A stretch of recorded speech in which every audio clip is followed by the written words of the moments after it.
होगा तो यह किसानों के हित का बहुत बड़ा कार्य मध्य प्रदेश के अंदर बड़ी सफलता के साथ में संचालित किया जा रहा है।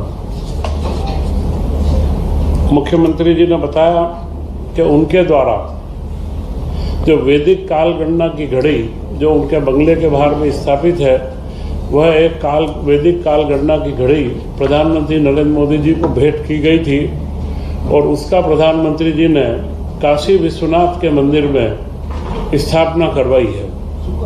और उन्होंने कहा कि यह घड़ी काशी विश्वनाथ में स्थापित होने से, क्योंकि हमारे देवी अहिल्याबाई के द्वारा काशी विश्वनाथ मंदिर का जीर्णोद्धार किया गया था और वैदिक काल गणना का इसका जो प्रारंभ हुआ है वह भी हमारे यहाँ उज्जैन से हुआ है, तो यह घड़ी वहाँ पर एक ऐतिहासिक रूप से पूरी दुनिया के जो पर्यटक आते हैं उनके सामने एक मापदंड स्थापित करेगी।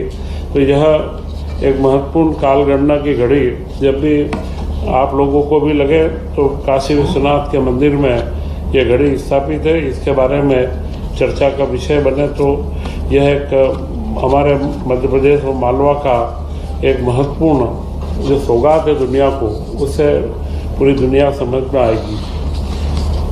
इसी के साथ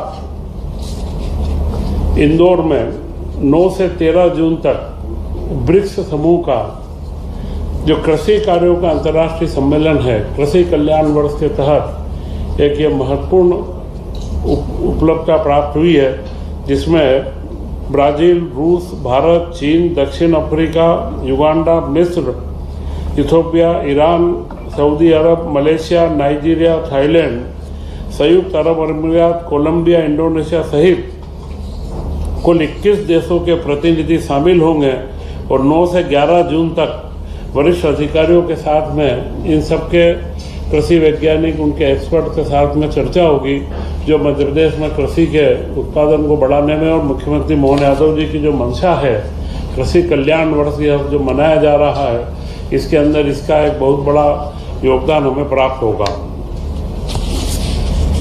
इसी के साथ में उन्होंने बताया कि खरगोन में जलूद में सोलर पावर प्लांट का एक लोकार्पण किया गया।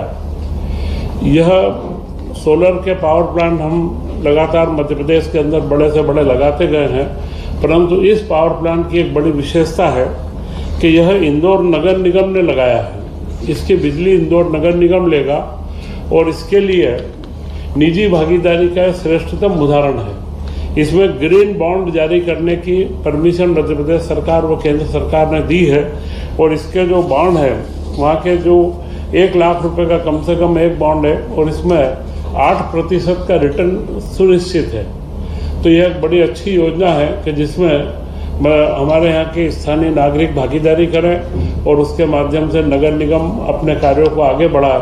तो इस तरीके के बॉन्ड जारी करके ऐसे प्लांट लगाने का हम प्रोत्साहन हमारे जितने स्थानीय निकाय हैं प्रदेश के, उनके अंदर भी अगले समय में हम करेंगे।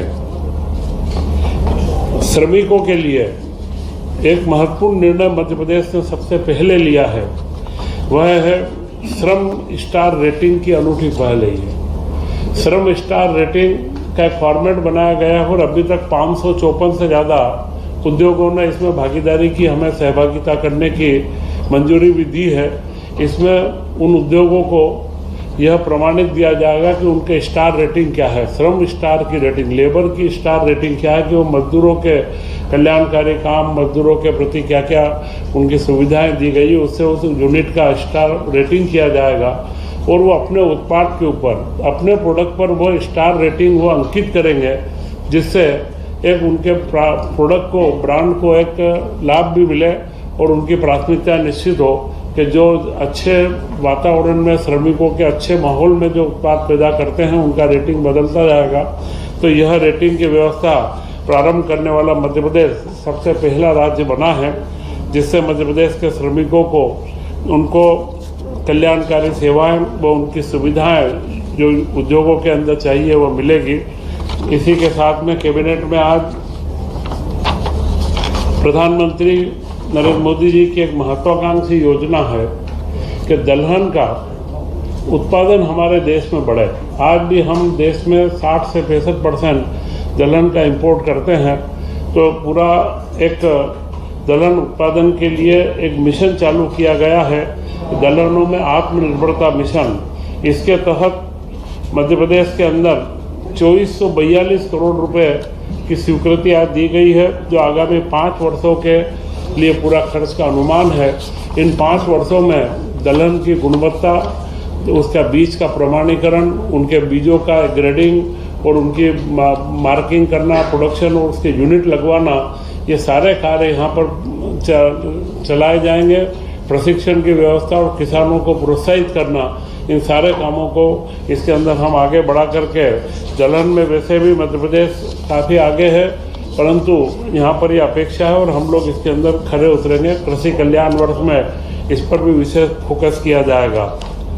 इसी के साथ में व्यापार और व्यापार से संबंधित कल्याण कार्य, इसके लिए राष्ट्रीय स्तर पर एक राष्ट्रीय व्यापारी कल्याण बोर्ड गठित किया गया है। उसी के तर्ज पर केंद्र सरकार की मंशा के अनुरूप मध्य प्रदेश सरकार में औद्योगिक निवेश मंत्रालय, जो जिसके भारत साधक हमारे मुख्यमंत्री डॉक्टर मोहन यादव जी हैं, उन्होंने मध्य प्रदेश का राज्य स्तरीय व्यापार कल्याण बोर्ड स्थापित करने का निर्णय लिया है और उस बोर्ड में माननीय मुख्यमंत्री जी की अध्यक्षता रहेगी और इसमें MSME विभाग, सूक्ष्म लघु मध्यम विभाग, जिसका आप अभी मेरे पास दायित्व है, यह उसके सदस्य रहेंगे। इसके अलावा 7-8 विभाग जो प्रमुख व्यापार से संबंधित रहते हैं, वे इसके मेंबर रहेंगे और उसमें अशासकीय रूप से फिक्की और इसके जैसे जो प्रतिष्ठित लघु उद्योग भारती और अन्य जो संस्थान हैं, 5-6 संस्थानों के प्रतिनिधि और 10 अशासकीय सदस्य जो व्यापार के वृद्धि व विकास व इनके कर्मचारियों के कल्याण के बारे में सलाह दे सके, उनको भी इसके अंदर मेंबर बनाया जाएगा और इस बोर्ड की जिला स्तर पर भी समितियां बनाई जाएगी। वैसे इसका मुख्य उद्देश्य है कि निर्यात को प्रोत्साहन देना। निर्यात प्रोत्साहन के लिए क्या क्या योजनाएं उनको, व्यापारियों को या हमारे छोटे उद्योगपतियों को समझाना और जिला स्तर तक एक माहौल पैदा करना और छोटे व्यापारियों के अंदर भी इसका बड़ा मैंडेट दिया गया है कि जो नियमों का सरलीकरण, उसके बारे में नीतिगत प्रस्ताव देना कि कम से कम व्यापार में ईज ऑफ डूइंग बिजनेस जिसे हम कहते हैं कि व्यापारी को कम से कम शासन की बाधाओं से निपटना पड़े, उसके लिए नीतिगत सुझाव भी यह बोर्ड देगा। तो यह महत्वपूर्ण निर्णय श्रम के मामले में जानकारी दी गई और दलहन व व्यापारियों के साथ में आज निरंतरता के करीब लोक कल्याणकारी विकास कार्यों के 38,555 करोड़ रुपए के 5 साल की निरंतरता के, जिसमें 4 लोक निर्माण विभाग के हैं, 4 महिला बाल विकास विभाग के हैं और इलेक्ट्रॉनिक मैन्युफैक्चरिंग क्लस्टर के लिए 1295 करोड़ रुपए की स्वीकृति आज इसके अंदर दी गई है। इलेक्ट्रॉनिक और मैन्युफैक्चरिंग क्लस्टर भोपाल के पास में ही एक क्लस्टर केंद्र सरकार और राज्य सरकार के उसे बन रहा है, जहाँ पर एक सेमीकंडक्टर वो उसके जितने भी कार्य रहेंगे, तो यह क्लस्टर 200 एकड़ से ऊपर का जो स्वरूप ले रहा है। तो इसकी जो नीति थी, उसका शुरुआती इन्वेस्टमेंट के साथ में अगले 5 साल में 1295 करोड़ रुपए की स्वीकृति इसके अंदर दी गई है। तो यह सारे कार्य आज की कैबिनेट के अंदर संपन्न किए गए और मुख्यमंत्री जी ने बहुत जो बधाई और शुभकामनाएं प्रधानमंत्री जी के प्रति ज्ञापित करी है, वह एक महत्वपूर्ण पूरे देश के अंदर एक उत्साह का माहौल है और भारतीय जनता पार्टी का हर कार्यकर्ता आज उत्साहित है इन्हें। और इसी तरीके के गुड गवर्नेंस जो हम मध्य प्रदेश में भी आयाम स्थापित कर रहे हैं, यह जो गुड गवर्नेंस है आज देश के अंदर एक दिशा बन चुका है। हर राजनीतिक दल को अब इस पर सोचना पड़ेगा कि राजनीति के साथ में स्वच्छ प्रशासन व अच्छी गतिशील सरकारें देना अब हमारा कर्तव्य है। इसका सीधा परिणाम आसाम में दिखा है। तो यह संपूर्ण कैबिनेट की कार्रवाई मैंने आप सब लोगों के सामने रखी है। जय हिंद।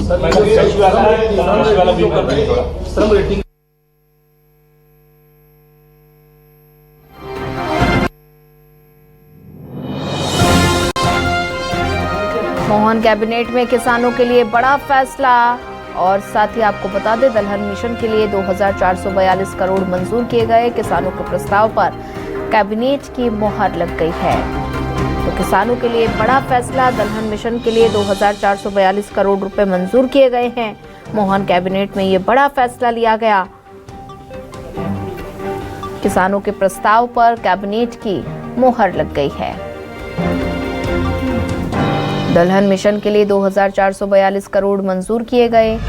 ये बड़ा अपडेट आपको बता रहे हैं और साथ ही आपको ये भी बता दें 2442 करोड़ रुपए मंजूर किए गए हैं। मोहन कैबिनेट में किसानों के लिए बड़ा फैसला लिया गया है।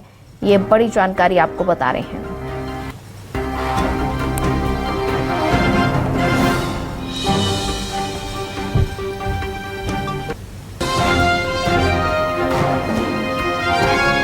तो मोहन कैबिनेट में किसानों के लिए बड़ा फैसला लिया गया है। किसानों के प्रस्ताव पर कैबिनेट की मोहर लग गई है। ये बड़ा अपडेट आपको बता रहे हैं। और दलहन मिशन के लिए 2442 करोड़ रुपए मंजूर किए गए हैं। किसानों के प्रस्ताव पर कैबिनेट की मोहर लग गई है। ये बड़ा अपडेट आपको बता रहे हैं और साथ ही दलहन मिशन के लिए 2442 करोड़ रुपए मंजूर किए गए हैं।